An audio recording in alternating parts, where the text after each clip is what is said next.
ताली बजा रहा, देखो इसको समझ में आ गया कि किस लिए ताली बजाना है।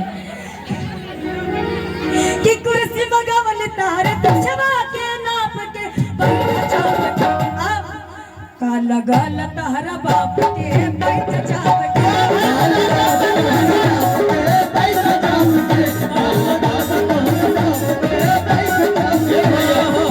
जब तक ब्याह में गाड़ी ना गावा जाए तब तक ब्याह हंसू बनाए हुआ था। ब्याह में गाड़ी जरूर गावे चाहिए। गाइए और मिला जी। कुर्सी बगावल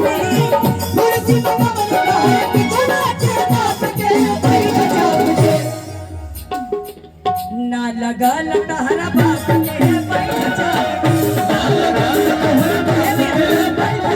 के वो चीज आएगा जी जाएगा क्या चीज आएगा का सारी गाड़ी चीजें सुनी है, बड़के भैया ने सुनी है। वहाँ दोनों बड़के भैया बैठे उनका बुलाओ।